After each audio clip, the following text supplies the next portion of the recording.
and just create something. The gameplay would be spectacular. All the things that you would need to have maybe for a beat 'em up game would be there, like interaction with the other characters, punching them or kicking them or slicing them or something like that. Then they would disappear because they've received some kind of damage enough to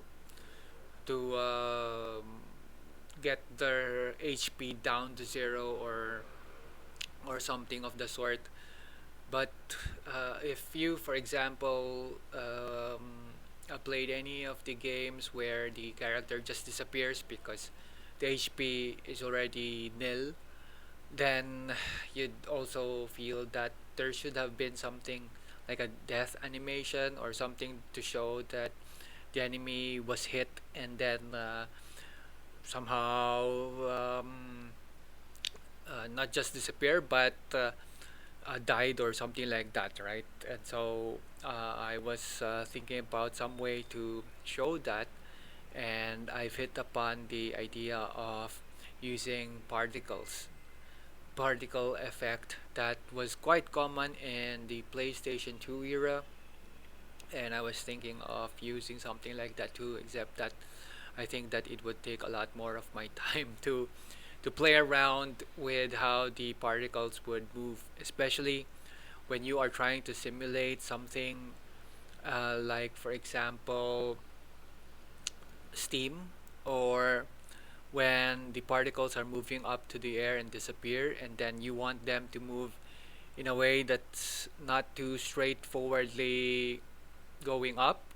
Is like there's smoke or something, like they are moving in some kind of pattern that is not too obvious actually for people, because if you look at fire, for example, the movement of the fire, the flame doesn't really seem to have any repeating pattern, but it does move. And also, if you look at how certain flames would have maybe particles that are flying off, then you'd know that these things also are there, and we'd want to create some kind of simulation. And I thought that maybe people could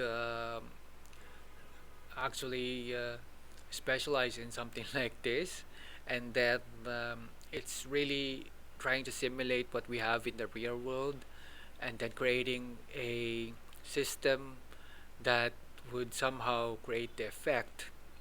And I think that's really what we understand to be science is. We observe something from nature, and then we create a model of what we can observe to see if we can somehow replicate it. And I know it's going to be really super difficult to replicate the exact model that is used in the real world, except that we can create a model that is good enough, in the same way that a circle drawn by the computer isn't really the circle that is supposed to be mathematically the exact thing, because it won't end, but it draws it in a way that is enough for us to recognize it as a circle.